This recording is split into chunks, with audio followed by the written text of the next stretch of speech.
زن سالاری یا مادر سالاری نوعی سیستم اجتماعی و یا حکومتی می باشد که اساس مدیریت و رهبری آن بر عهده یک یا چند زن است. در این نوع سیستم اجتماعی مادر و یا بزرگترین جنس مؤنث سرپرست خانواده است. نژاد و روابط فامیلی بر اساس جنس مؤنث نوشته می شود. در دنیای اسطوره ایرانیان باستان زن موجودی مقدس است و در آن اکثر خدایان مؤنث ترسیم شدند. مؤنث بودن خدایان یا به دلیل پاکی و کاربرد و زایش بوده است، زیرا که همه این صفات را در زن می دانند. در ایران باستان دوره‌ای که معروف به دوره مادرشاهی یا مادر سالاری است، دوره‌ای کوتاه بوده، اما آثار آن در طول تاریخ باقی است. در ایران باستان رب النوع‌ها یا الهه‌هایی دیده می شود که به صورت ایزدبانو خودنمایی کرده و تا زمانی که تاریخ وجود دارد در میان کتیبه‌ها و نقش برجسته‌ها و اشیا و سفال‌ها به جا ماندند. در دوره مادر سالاری فعالیت کشاورزی و سایر اعمال مهم اقتصادی به همت زنان بوده. به این دلیل در آن روزگار برای زنان ارزش و مقام بزرگی قائل بودند و آنها را مظهر نعمت و فراوانی می‌خواندند و قوام و دوام اجتماع را متکی به وجود آنان می‌دانستند. ارزش اقتصادی زنان سبب شده بود که ریاست اقوام و قبایل با آنان باشد. از مختصات این دوره یکی این که فرزندان فقط در کلان مادران وارد می شدند و فقط از او فرمانبرداری داشتند و شوهرها نیز در قبیله مادران وارد می شوند و از بانوی قبیله پیروی می نمودند.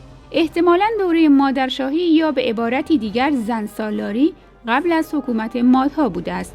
آنها آنطور که از نقش برجسته های آشوری نینوا مربوط به قرن 17 میلادی برمی آید، زنان در فعالیت اقتصادی دوشادوش مردان شرکت داشتند و زنان نیز حمل قسمتی از مایحتاج زندگی را بر عهده گرفته بودند که بعدها با آمدن دوران پدرشاهی یا پدرسالاری و پیدایش بردگی و وجود نظام بردهداری جایگاه زن را نیز از مقام اول اجتماعی خود که در نظام مادرشاهی داشت به مقام دوم تنزل دادند. نظام اصلی اجتماعی در برهه‌ای از تاریخ باستان بر اقتدار شماری از ملکه ها استوار بوده که هر یک صاحب 3 طایفه یا بیشتر بودند. عده‌ای از اقوام معتقد بودند که جهان زاده ایزدبانوی قدرتمند ماه است.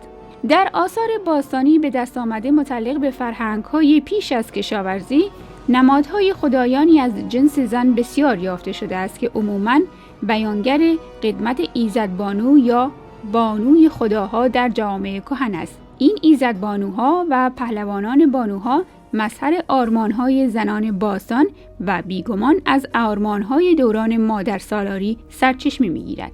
اکنون به معرفی برخی از ایزدبانوهای مهمی که در اعتقادات و باورهای مردمان باستان مایه خیر و برکت و خوبی و برخی مایه شر و بدی بوده‌اند می‌پردازیم.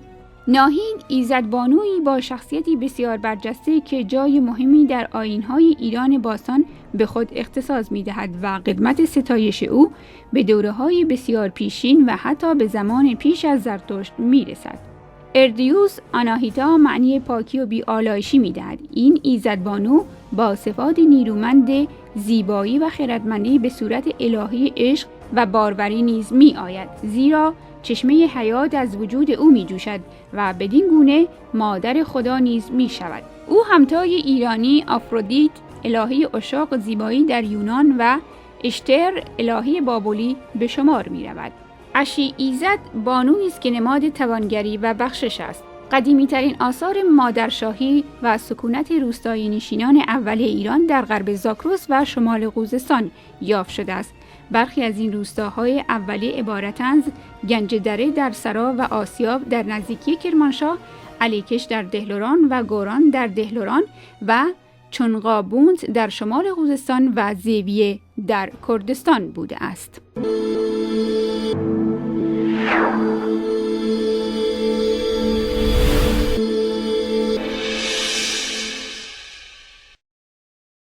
پروین اعتصامی در 25 اسفند 1285 در تبریز به دنیا آمد. مادرش اهل آذربایجان و پدرش آشتیانی بود. اعتصام الملک پدر پروین از نویسندگان و دانشمندان بزرگ عصر خویش بوده. پروین در سن 6 سالگی به همراه خانواده‌اش به تهران آمد. از همان سنین کودکی به همراه پدرش در محافل ادبی و با حضور بزرگانی چون ملک الشعرا بهار شرکت می‌جست و بسیار با استعداد بود، به طوری که در سن 8 سالگی شعری به سبک انوری سرود. برای آنکه انگلیسی را به خوبی بیاموزد، به پیشنهاد پدرش تحصیلات متوسطه در مدرسه دختران آمریکایی تهران گذراند و 2 سال در همان مدرسه زبان فارسی و انگلیسی را تدریس کرد. از همان آغاز به شعر و ادب علاقه نشان داد. سرودن شعر را از 8 سالگی آغاز کرد و نخستین شعرهایش را در مجله بهار که پدرش منتشر می‌کرد به چاپ رساند و مورد تشویق اهل ادب قرار می‌گرفت. از عوامل دیگری که موجب تقویت ذهن و پرورش استعداد شعری پروین شد، رفت و آمد او به محافل ادبی آن روزگار بود که پدرش با آنها سر و کار داشت و در یکی از همین محافل ملک الشعرا بهار که بعدها بر دیوان او مقدمه نوشت، به استعدادش پی برد و او را تشویق کرد. پدر پروین قطعات دلکش و زیبا از کتب خارجی به فارسی را برمیگرداند و دختر خردسالش را به نظم آنها تشویق می‌کرد. همین کار بر علاقه پروین به شعر و ادب افزود و سرانجام او را مصمم کرد که به شعر و شاعری وارد شود. پروین در سن 28 سالگی با پسر عموی پدر خود که از افسران شهربانی بود ازدواج کرد و به کرمانشاه رفت و 2 ماه بعد متاسفانه از همسر خود طلاق گرفت. به تهران آمد و به خانه پدر بازگشت و در مورد این اتفاق و دلایل آن با کسی سخن به میان نیاورد. پروین 1 سال بعد از طلاق، یعنی سال 1314 دیوان خود را به چاپ رساند. پدرش قبل از ازدواج به او اجازه نداده بود که دیوانش را چاپ کند، چون معتقد بود اگر قبل از ازدواج دیوان شعر دخترش چاپ شود، مردم کوته نظر آن را به حساب تبلیغات برای شوهریابی خواهند گذاشت. پروین در سرودن اشعارش از شیوه ناصر خسرو و سعدی پیروی کرده است و در قطعات خود به نحوه اشعار ثنایی و انوری توجه داشته است که اختناق سیاسی و دشواری‌های اجتماعی زمان او را در شعر اغلب شاعران به صورت‌های پوشیده و آشکار مطرح شده بود. طافت روح و مناعات اندیشه‌ای که می‌توان از آن به گونه‌ای عرفان جدید تعبیر کرد، از کنار همه این مسائل گذشته و به جای منعکس ساختن اوضاع اجتماعی و سیاسی نامطلوب با طرح کلیات اخلاقی و بیان فقر و محرومیت و نیازهای شدید عاطفی به ویژه در نسل جوان، به نوعی برداشت اجتماعی اخلاقی بسنده کرده است. اگر از روح عاطفی و مادرانی که در برخی از قطعات پروین موج می‌زند چشم بپوشیم، بر روی هم شعر او از نظر فکر و موسیقی، سور و خیال ارائه اشعار پیشین زبان فارسی است. پروین همه جا دل و جانش با دردمندان است. شعر او با احساسات، آمال، امیدهای بشری پیریزی شده است.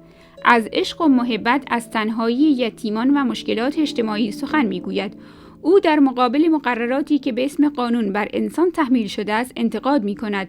او تحمل بی‌عدالتی و زورگویی را ندارد. همه دیگران او را متأثر و شادی آنها او را شاد می‌سازد. پروین پاک‌طینت مهربان، متواضع بود. کمتر سخن می‌گفت و بیشتر فکر می‌کرد. ساده و با متانت بود و سرانجام چراغ فروزان زندگیش در 16 فروردین ماه 1320 در سن 34 سالگی به علت بیماری حسب خاموش شد. آرامگاه وی در قم می باشد.